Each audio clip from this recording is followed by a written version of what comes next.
In the wake of the Mueller report, the lies from the White House have been making headlines. It's no wonder why Trump's aides don't think twice about just making stuff up. It's because tone starts at the top.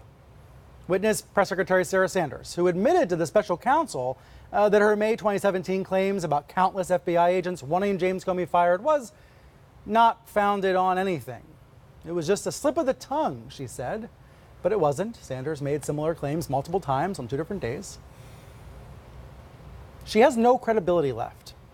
And yet in Trump world, that reality might actually help her, because when we point out that she's making stuff up, it makes the president hold on to her, support her, stand by her, because she's taking it to the media. That's how twisted this has become. All right, back with me to discuss. Ezra Klein, Tim Naftali, Katie Rogers, April Ryan. And April, let's start with you, because you have called for Sanders to be fired. What's the likelihood, you think, that she actually is going to be out as a result of these lies? Well, I don't know, but I say the reality is it's about credibility. And we are seeing this nation talk about the credibility of Sarah Huckabee Sanders at that podium. If the clamoring continues, I believe something will happen. I hear that the White House is very upset about this right now, this moment, these conversations about Sarah Huckabee Sanders and her, tenure at that podium. But here's the issue. Under oath, she acknowledged that she lied. Under oath. That's not the only lie that has been told from that sacred room, from that sacred podium to the American public and the world. Okay? The reason why this is so important is because everything is in the balance at the White House. We are all touched by what happens and is said from the White House. War and peace, life and death are written and spoken from that podium or from the Oval Office. She is the president's mouthpiece. Her credibility is shot. Okay, we got that one piece from Mueller. We understand that. Also, there's a list of things and more, but I'll detail another one about the payment to Stormy Daniels. That was a lie. And then also that propaganda video from our colleague, against our colleague, Jim Acosta, a propaganda video against Jim Acosta. This is the United States. This is not Russia. This is not China. From the White House, from the president's spokesperson. So credibility is a huge piece of the puzzle, and her credibility is shot. You said the other day on Aaron Burnett's show that Sarah Sanders' head should be lopped off. Her father, Mike Huckabee, then said you were inciting murder. Were you trying to incite murder? Okay, Brian, do you have the whole transcript of what I said? I do. You were saying she should be fired, she should be forced out of the job, and you said, I think, head lopped off, obviously in the rhetorical sense everybody understands. And I said it as they, not me. I said it as they. You know about the firing acts, and when we talk about people being fired, heads will roll. It had nothing. I do not push for or support any type of violence against anyone. Okay, so, but I said what I said, and it was not about violence. It was about the chopping acts, the head rolling as far as the job. So if you want to, let's clean it up and say she should be fired, period, end of story. Now, Katie Rogers, Sarah Sanders' job has changed over the past couple of years. She used to be holding briefings almost every day. Right now, it's been 41 days since a White House press briefing, on camera there in the briefing room. We're coming up on a new record. If she hits 42 days, that'll be a new record, a number of days without a briefing. What does she do nowadays? What is Sanders' job every day now? Well, Sarah is well liked among the staff in the White House because she takes a lot of incoming. She is trusted by the president.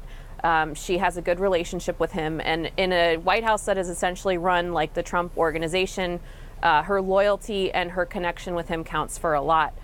She does answer questions from the press, and, given this latest story about her credibility called into question, I don't know how often, but she does do her job. She has a place, but she doesn't, you're right, she doesn't do briefings. Those have kind of gone by the wayside, and that is because officials in the White House know that a lot of the things they might say to the public will be immediately undermined by the president or change course by the president. And that is not actually unique to this White House. Larry Speakes, who was Reagan's press secretary, told the press, we're not going to invade Grenada, and that the invasion occurred the next day. Jay Carney, who was Obama's press secretary, took some flack for what he said that was misleading about the Affordable Care Act. It's not uncommon, but this is typical in this White House. That's the difference. Yeah, they just take it to 11. So, Tim Naftali, is there any history, any precedent for a press secretary leaving or being forced out due to deceit and deception? Yes, there is, in fact. People around Richard Nixon decided to move Ron Ziegler, who was press secretary, out of the job because he had lost his credibility by 1974. When his deputy was asked, do you hate the press? His deputy, Jerry Warren, said, no, I don't. And so he did not get the official title of press secretary, because to be press secretary for Richard Nixon, you had to avowedly hate the press. This question was asked in front of Richard Nixon. Wow. It wasn't asked by him, it was asked by Al Haig, but it was in front of Nixon. Wow. But Ziegler did lose. Ziegler was pushed out. My goodness. Let me ask you, and I don't mean this literally, do you think Attorney General Bill Barr is acting as press secretary? You know, whatever that presser was on Thursday. Well, I'm surprised that the Attorney General hasn't decided to resign. And I'm saying that because the Mueller report makes clear the kind of person the president expects to be his Attorney General. He wants his Attorney General to be his personal lawyer and, as he said, a fixer. And the question one has to ask Mr. Barr, after working for George Herbert Walker Bush, do you really want to be Attorney General for someone who is expecting you not to represent the justice system, but to be his fixer? So I think, Ezra Klein, the last question in this block goes to you, and that is, I think probably the really, really big question. Impeachment. What I hear on Fox is that the media is obsessed about impeachment. Where do you think this conversation is going to go in the days and weeks to come?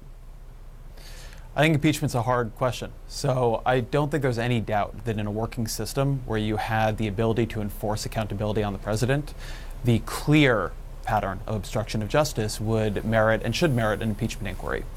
At the same time, you do not have, I think, any chance of getting the votes in the Senate for impeachment, for removal, I should say. And you also have a public that is largely, at least so far, according to a March CNN poll, against impeachment. Only 36% are for it. So the problem the Democrats are facing is, on the one hand, impeachment inquiry is very likely merited. On another hand, their own base really wants it. And they also believe it will unite Republicans and split them, that it may do exactly the thing you don't want it to do, which is that instead of bringing the president to heel, it will help him. It will actually end up validating the very behavior you're trying to curb. So it's tough, and I would say that I think the reason it is tough is that we have a broken system of accountability. We are not supposed to have a system where accountability is fully and only a partisan act, where anytime you're trying to hold the president accountable, it's up to the opposition party. Impeachment, like a lot of things in our system, the way it works now, it needs a lot of bipartisan support for anything to get done, and particularly anything that big to get done. But there's no bipartisan support to get it done. Nixon's impeachment would not have gone forward in the way that it had if Republicans had refused to participate. So the fact that we can't even conceive of something like this actually working to curb what is clearly a lawless executive speaks not just to problems right now, but a deeper problem in our system of constitutional accountability.